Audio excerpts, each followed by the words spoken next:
Assalamualaikum warahmatullahi wabarakatuh. Nama saya Uli Tiara Anjani, NPM 2021010129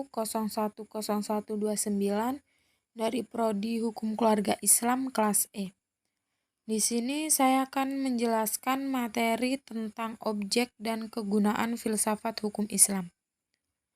Hukum Islam mengacu pada pandangan hukum yang bersifat teologis, yang berarti hukum Islam diciptakan karena mempunyai tujuan. Tujuan dari adanya hukum Islam ialah terciptanya kedamaian di dunia dan kebahagiaan di akhirat. Jadi, hukum Islam itu bukan bertujuan meraih kebahagiaan yang fana dan pendek di dunia semata, tetapi juga mengarahkan kebahagiaan yang kekal di akhirat. Hukum Islam dalam upaya menegakkan itu semua harus siap menghadapi kejadian-kejadian baru yang timbul karena perkembangan masyarakat dan perubahan suasana. Oleh karena itu, pengkajian filsafat hukum Islam mutlak diperlukan. Kemudian terdapat 5 sistem hukum yang hidup dan berkembang di dunia, yaitu yang pertama, Common Law yang dikenal dengan Anglo-Saxon. Yang kedua yaitu Civil Law atau bisa disebut Eropa Kontinental. Yang ketiga yaitu Custom Law. Yang keempat yaitu Islamic Law. Dan yang kelima sistem hukum sosialis komunis.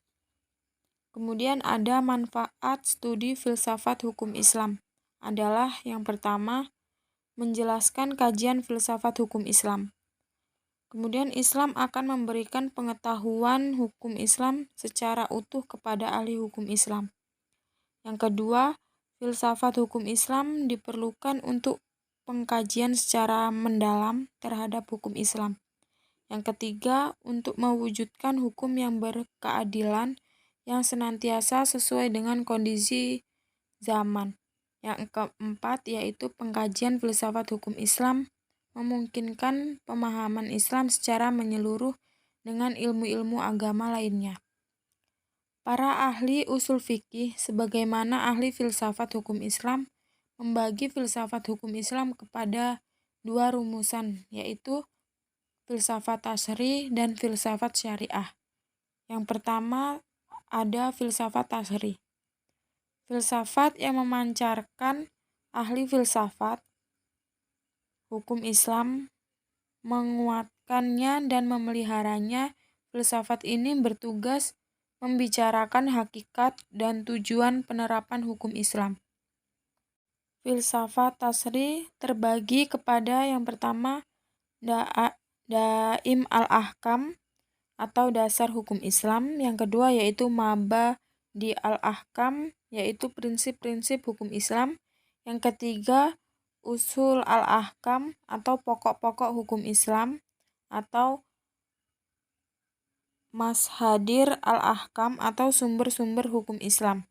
Yang keempat yaitu Maqasid al-Ahkam atau tujuan-tujuan hukum Islam. Yang kelima Qawaid al-Ahkam atau kaidah-kaidah hukum Islam. Kemudian yang kedua yaitu terdapat filsafat syariah. Filsafat yang diungkapkan dari materi-materi hukum Islam seperti ibadah, muamalah, jinayah, ukubah, dan sebagainya. Filsafat ini bertugas membicarakan hakikat dan rahasia hukum Islam, termasuk dalam pengembangan filsafat syariah. Adalah yang pertama Asrar al-Ahkam atau rahasia-rahasia hukum Islam.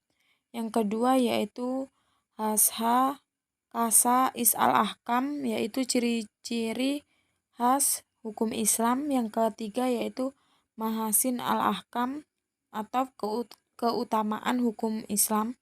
Yang keempat yaitu Tawabi al-Ahkam atau karakteristik hukum Islam. Itu saja yang dapat saya sampaikan, kurang dan lebihnya saya mohon maaf. Terima kasih. Wassalamualaikum warahmatullahi wabarakatuh.